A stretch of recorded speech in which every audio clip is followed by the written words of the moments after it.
E vamos abrir nossas Bíblias. Em dois textos da Palavra de Deus. O primeiro texto que nós vamos abrir para ler se encontra em Romanos, capítulo 1,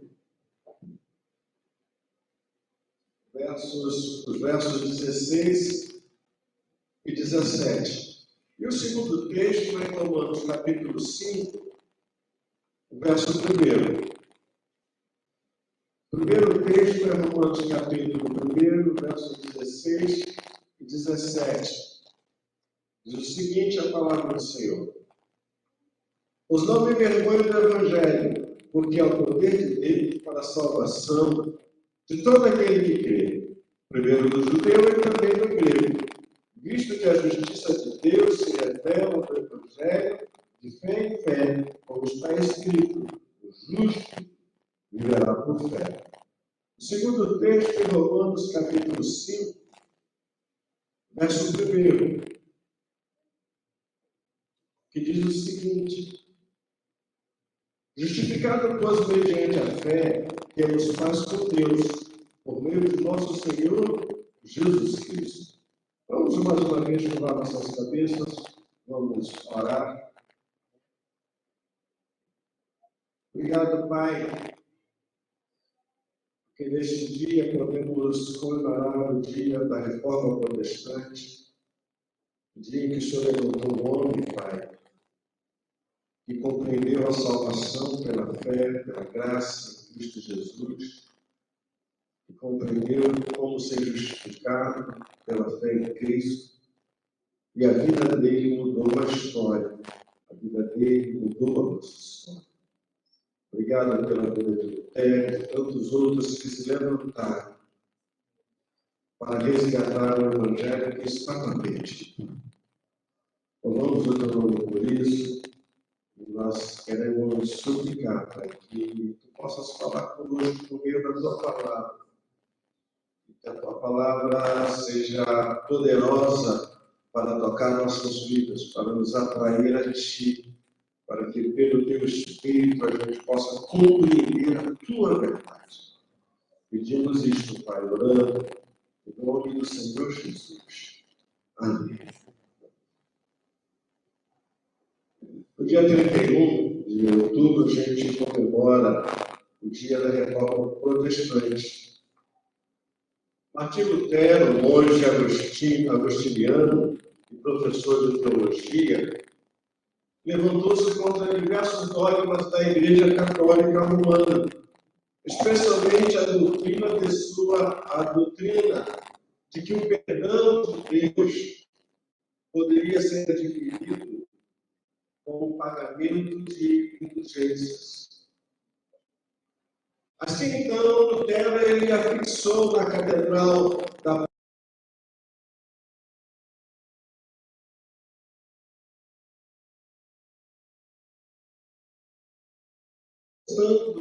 contra a venda de indulgências.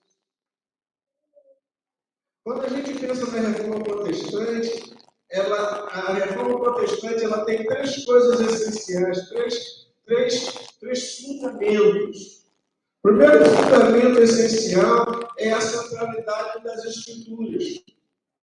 A Reforma ela diz que somente as Escrituras é a norma para aquilo que os fiéis da igreja devem crer e praticar. A Bíblia, a palavra de Deus, é a única regra de fé e prática. É ela que dá a direção. É ela que nos mostra o que nós devemos crer e o que nós devemos praticar. E todas as outras convicções e práticas da igreja devem ser reavaliadas à luz da revelação especial que é das Escrituras Sagradas. Tudo tem que ser examinado, avaliado pelo filtro da palavra de Deus. É por isso que em Atos, Lucas ele vai louvar a igreja de Bereia. Porque a igreja de Bereia fazia o filtro com a pregação de Paulo.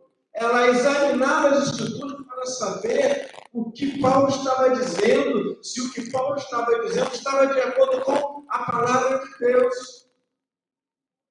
E hoje nós enfrentamos uma série de problemas, porque as pessoas não se voltam para a palavra. As pessoas não leem a Bíblia. As pessoas não meditam na palavra de Deus. As pessoas ouvem uma série de coisas e vai atrás daquilo. Como o apóstolo Paulo diz, são levados por qualquer vento de doutrina.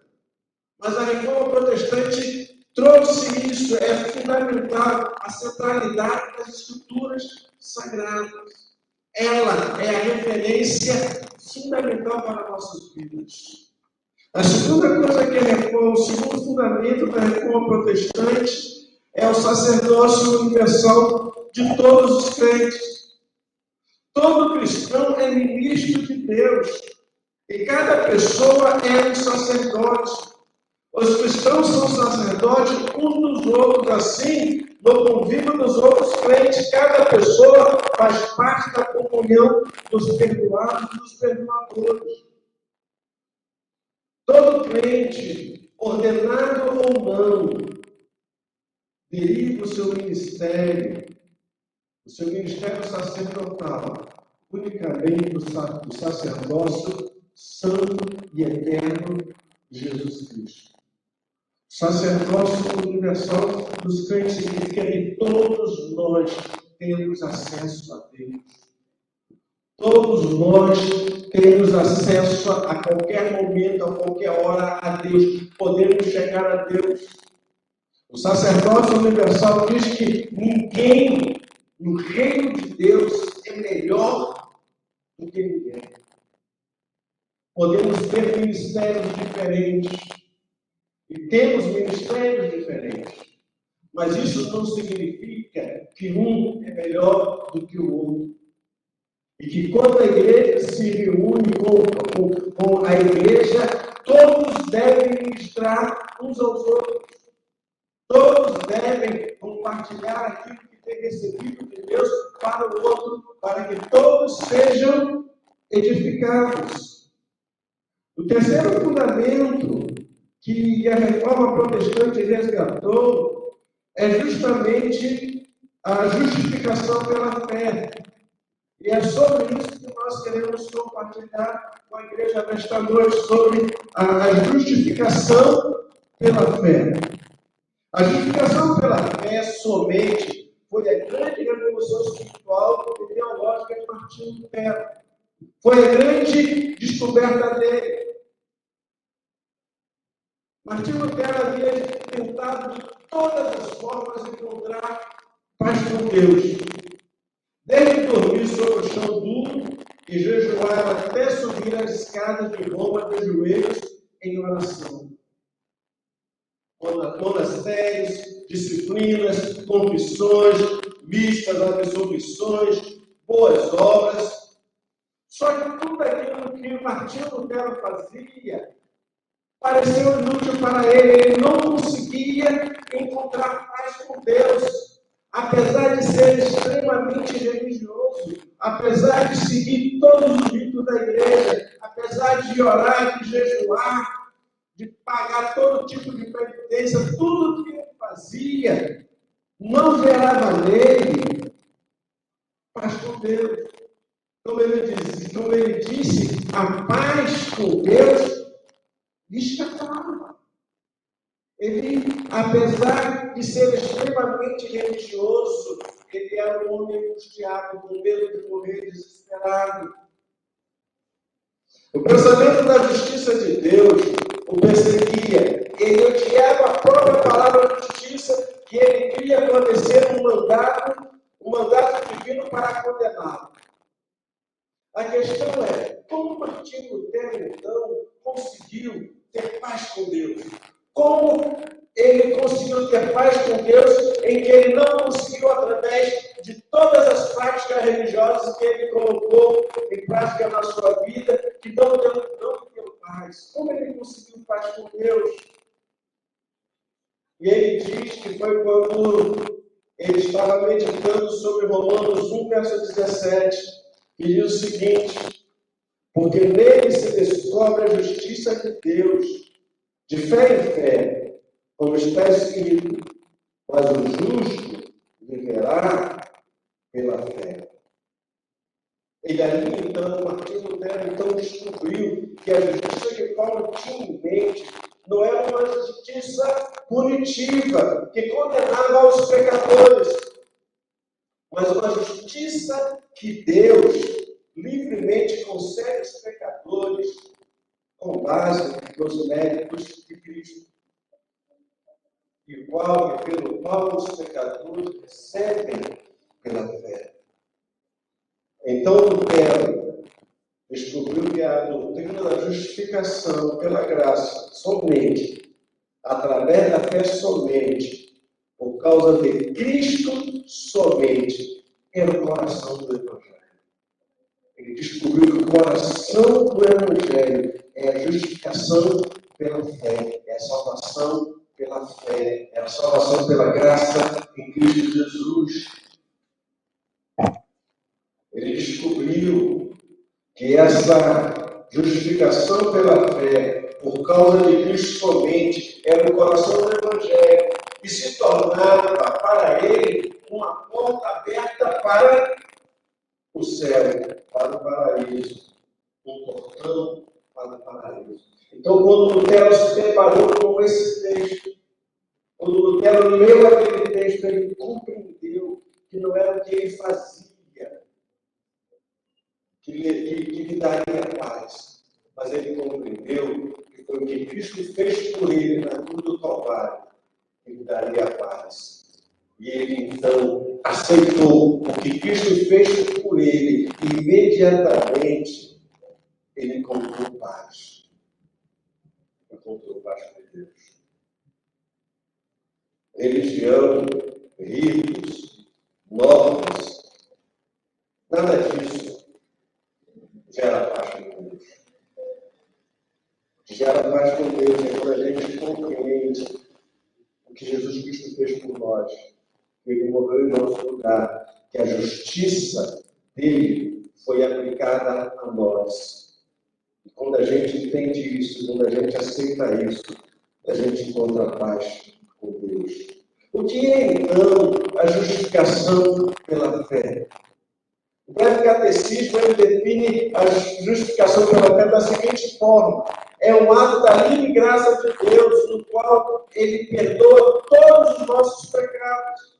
Ele nos aceita como justo diante de si, somente por causa da justiça de Cristo, a nós imputada e recebida pela fé. É um ato da livre graça de Deus, no qual ele perdoa os nossos pecados e nos aceita como justos somente por causa da justiça de Cristo, somente pelo que Jesus Cristo fez na cruz.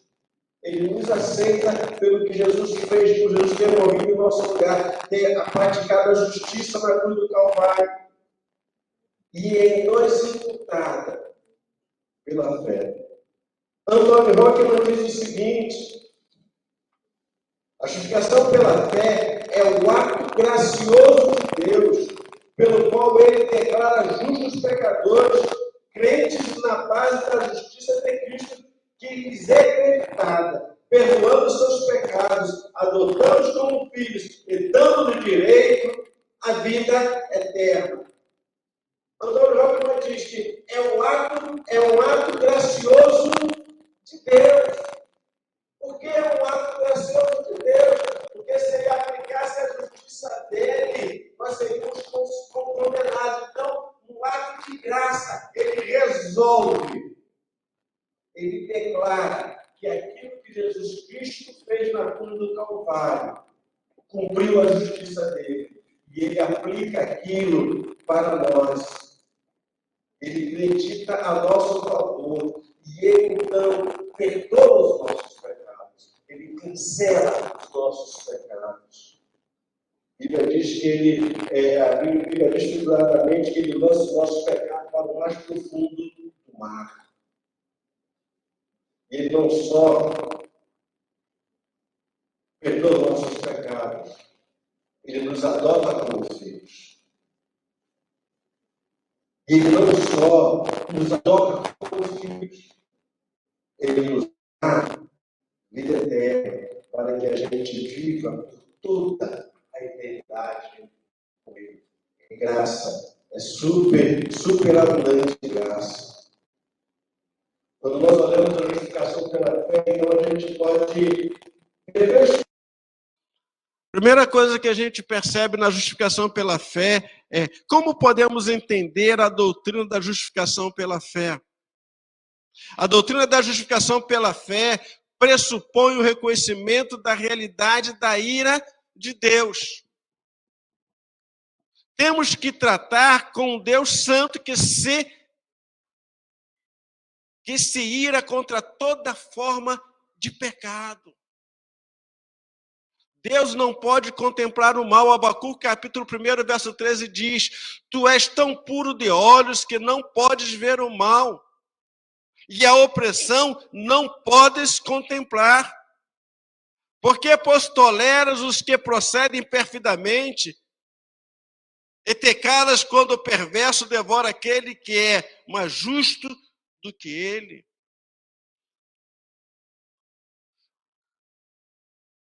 Deus não tolera o pecado.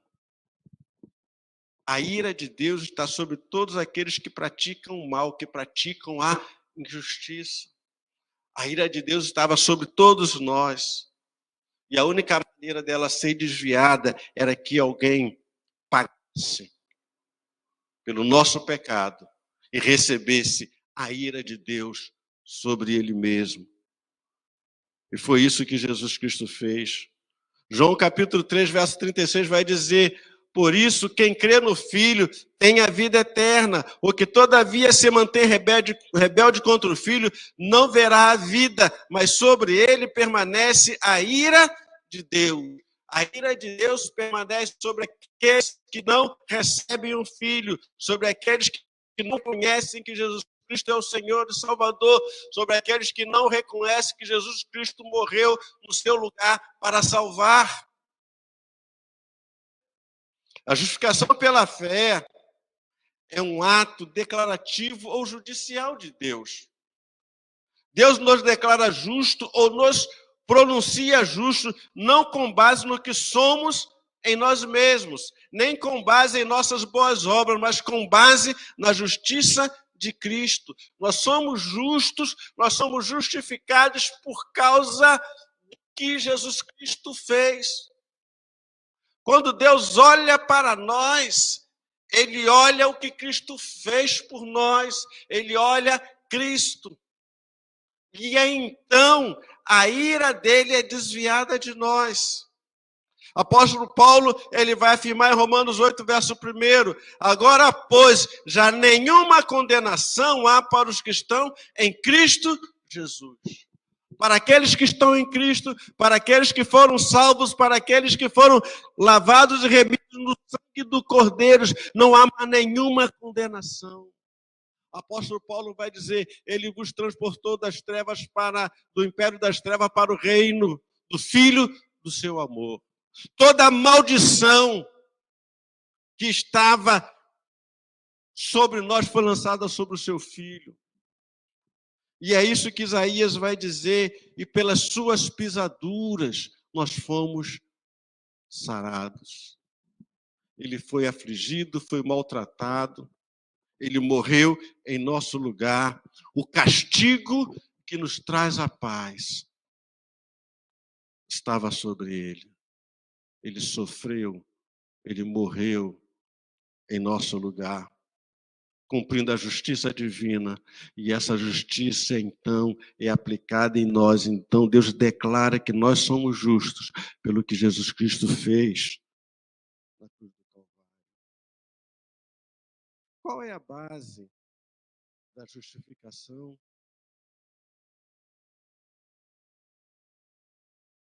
Em segundo lugar, é isto. Qual é a base da justificação? Porque Deus justifica o ímpio e o aceita como filho e lhe dá a vida eterna.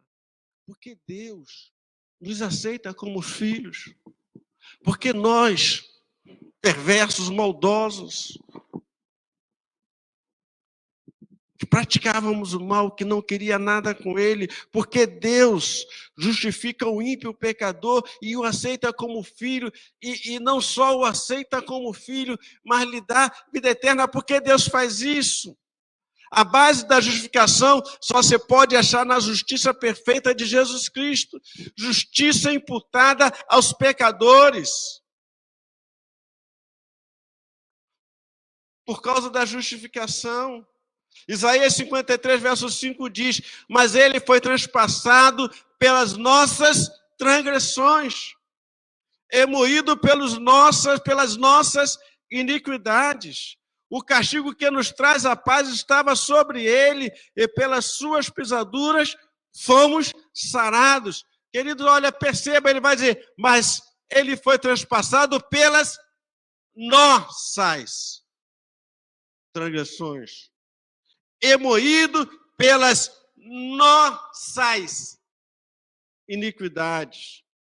O castigo que nos traz a paz estava sobre ele, e pelas suas pisaduras fomos sarados. Porque Deus nos aceita como filhos de Deus, porque Deus nos salva, nos adota. Porque Deus fez isso? Porque Jesus tomou o nosso lugar, recebeu a ira divina em nosso lugar. Isaías 53, verso 11 vai dizer: ele verá o fruto do penoso trabalho de sua alma e ficará satisfeito. O meu servo justo, com seu conhecimento, justificará a muitos, porque as iniquidades deles levará sobre si. Isaías é bem claro, porque ele vai justificar, porque ele vai interceder, porque ele vai fazer isso, porque ele levará a iniquidade de muitos. Ele levou as nossas iniquidades na cruz do Calvário, todos os nossos pecados foram lançados sobre ele.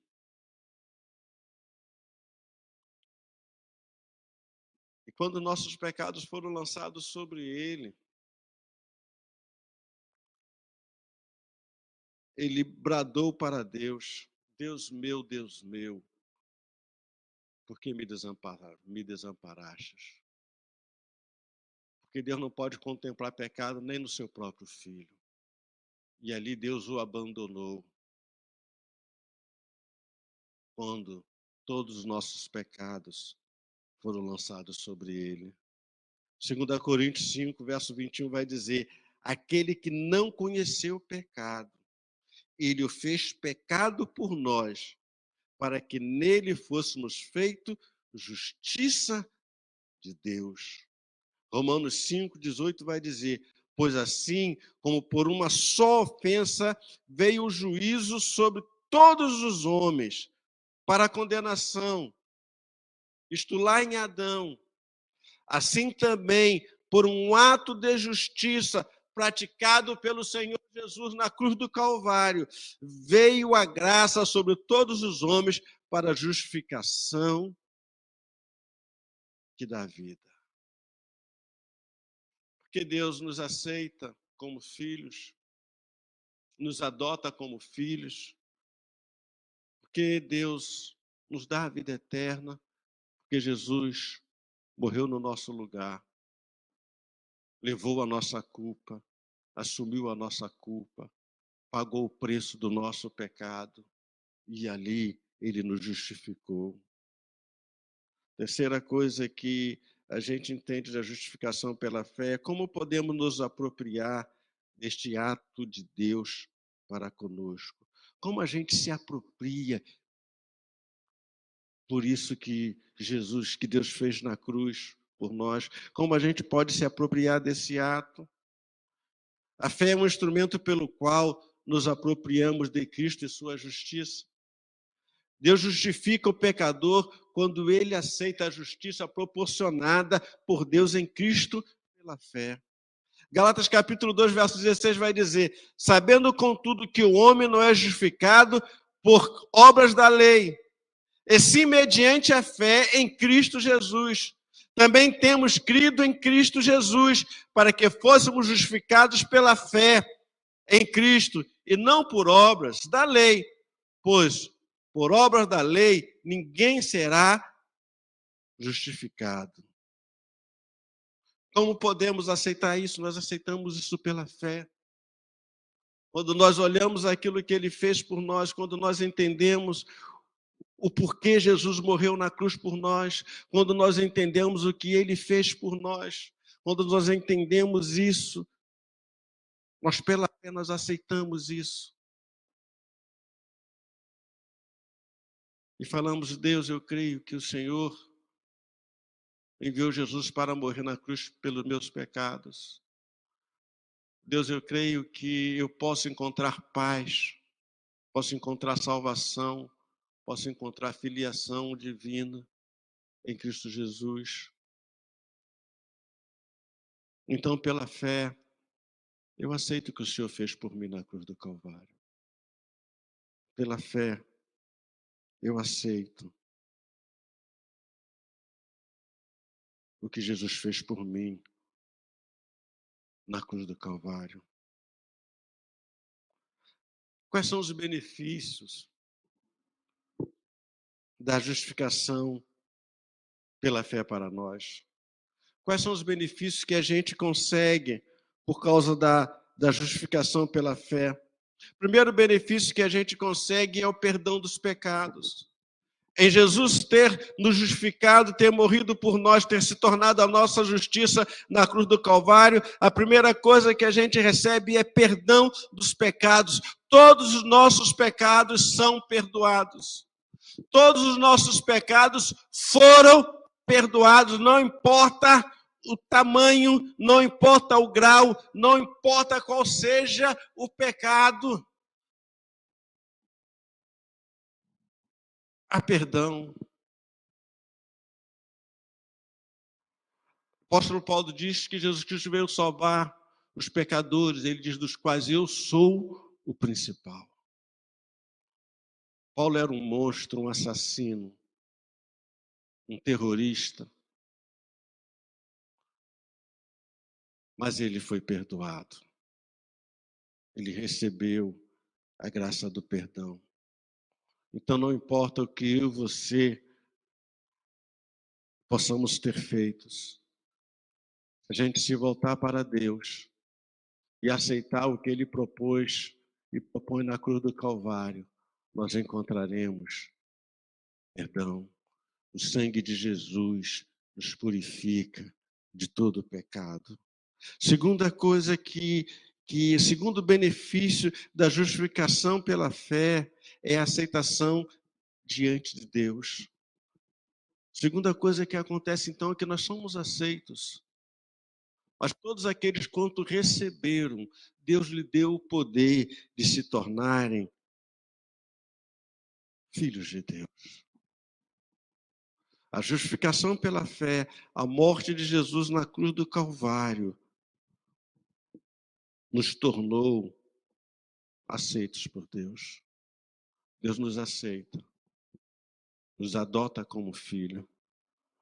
Quando a gente se volta para Ele, quando a gente reconhece o nosso pecado, quando a gente reconhece a nossa rebelião, quando a gente reconhece que não há outra maneira de encontrar paz a não ser nele, e quando a gente se volta para Ele, Jesus diz que todo aquele que vem a mim, jamais lançarei fora.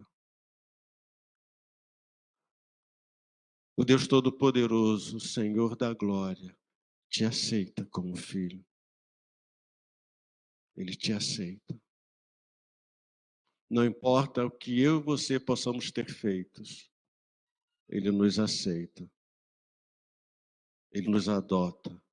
Ele nos recebe. A terceira coisa, o terceiro benefício que a gente encontra na justificação pela fé é a vida eterna. Deus perdoa os nossos pecados. Deus nos aceita como filhos, mas Ele também nos dá vida eterna. Deus quer viver com a gente por toda a eternidade. Deus quer viver com você por toda a eternidade. Deus não quer que você vá para o inferno. Não é o desejo do coração dele que você vá para o inferno. A Bíblia diz que o inferno foi preparado para o diabo e seus anjos. Não foi preparado para o homem. Não foi preparado para mim e para você. Você vai para o inferno se você quiser ir para o inferno. Mas Deus não fez o inferno para você. Deus fez o inferno para o diabo e seus anjos, e seus demônios. Ele quer que você tenha vida eterna. Ele quer. E Jesus diz que a vida eterna é o quê? É que te conheçam a ti como Deus e a mim, a Jesus, como filho. Vida eterna é conhecer Jesus. Vida eterna é experimentar Jesus como Senhor e Salvador. Vida eterna não é algo que a gente vai desfrutar na eternidade, quando a gente morrer. Vida eterna é algo que a gente começa a desfrutar aqui e agora. E continuaremos desfrutando por toda a eternidade. Mas vida eterna começa aqui e agora, quando a gente tem uma experiência de salvação com o Senhor Jesus, quando Ele entra na nossa vida, quando Ele entra na nossa vida, quando Ele muda a nossa vida, quando Ele muda a nossa história, quando somos salvos e lavados pelo sangue do Cordeiro, nós temos vida eterna. Imediata, instantânea, na hora. Ele não diz que Jesus não diz que nós teremos, ele diz que nós temos. Todo aquele que vem a mim tem a vida eterna. É algo atual, na hora, instantâneo. Os benefícios da justificação são o perdão dos pecados. Não importa qual seja o seu pecado, você pode ser perdoado. Você pode ser aceito pelo Senhor. Você pode ter vida eterna. A justificação pela fé é um ato da livre graça de Deus, no qual Ele perdoa todos os nossos pecados e nos aceita como justos diante de si. Somente por causa da justiça de Cristo, a nós imputada e recebida pela fé. A justificação pela fé é o ato gracioso de Deus pelo qual Ele declara justos pecadores crentes na base da justiça de Cristo que lhes é acreditada, perdoando seus pecados, adotando-os como filhos e dando-lhes direito à vida eterna. Segundo MacArthur, não há doutrina mais importante para a teologia evangélica do que a justificação pela fé somente. Não há doutrina mais importante, não há doutrina mais extraordinária do que a justificação pela fé somente. Somos salvos somente por causa de Cristo.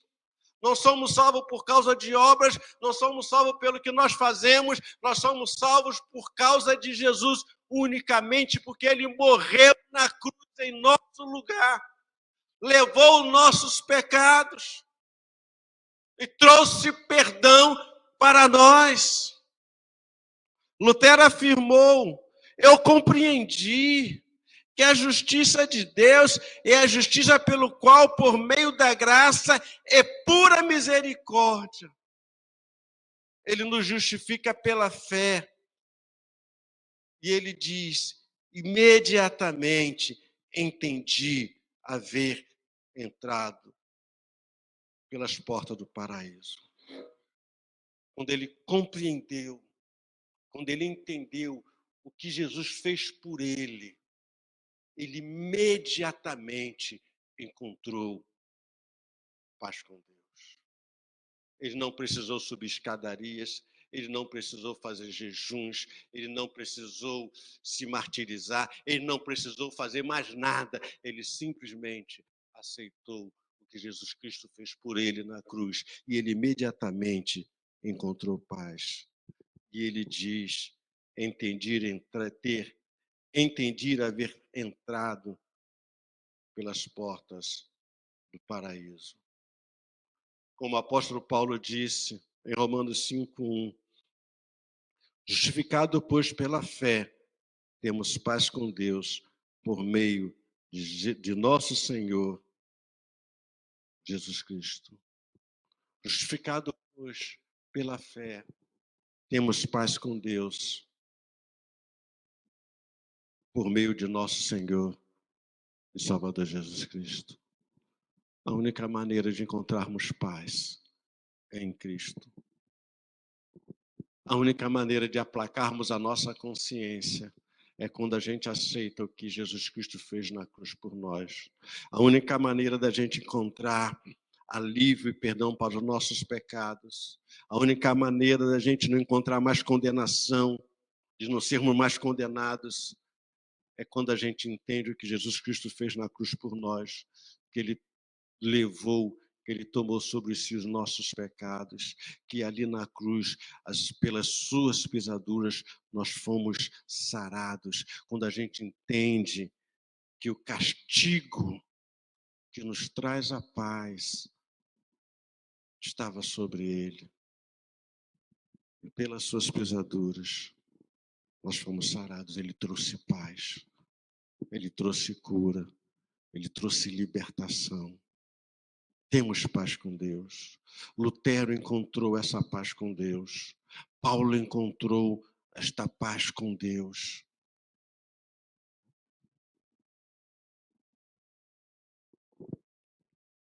Você já encontrou paz com Deus? Se por uma fatalidade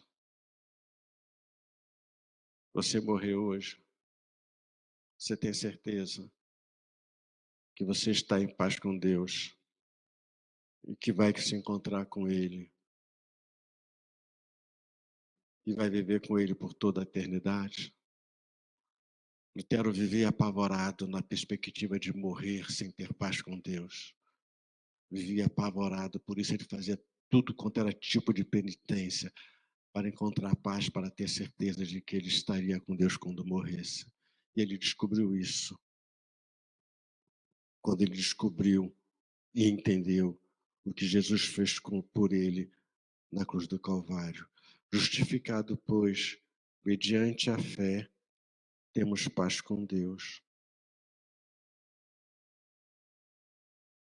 E Paulo deixa bem claro, temos paz com Deus por meio, através de Jesus Cristo. Só é possível ter paz com Deus por meio de Jesus. Ele disse, eu sou o caminho, a verdade e a vida. Ninguém vem ao Pai, a não ser por mim. Ele é a única pessoa que nos leva para o céu. Ele é a única pessoa que nos dá acesso a Deus. Ninguém mais, só Ele. Para chegarmos a Deus, temos que passar por Jesus. Ele, como o apóstolo Paulo diz, é a nossa paz. Ele, nele, nós encontramos a verdadeira paz, porque somos justificados pela fé, por meio dele. Curve a sua cabeça. O diabo, ele é tão sagaz, ele é tão diabo. O diabo é tão diabo, sendo redundante, que nesse dia tão extraordinário que é o dia da reforma protestante, ele criou o dia das bruxas. O dia da reforma protestante, ele criou o dia das bruxas, para tentar impedir com que as pessoas compreendam a verdade do Evangelho. Tem gente que comemora o dia das bruxas, que adora Satanás. A gente comemora o dia da reforma, porque cremos que podemos e somos justificados pela fé em Cristo Jesus. Curve a sua cabeça. Se você ainda não tem paz com Deus, você hoje pode ter paz com Deus. Se você chegar para Ele e falar: Senhor, eu aceito o que Jesus Cristo fez na cruz por mim no Calvário. Eu aceito pela fé que o Senhor, que a minha injustiça, que o meu pecado foi cravado na cruz do Calvário, que Jesus se tornou a minha justiça. O castigo que vinha sobre mim veio sobre ele. Esse castigo me trouxe paz, me dá paz. E eu quero ter essa paz que só o Senhor pode dar. Converse com o Senhor.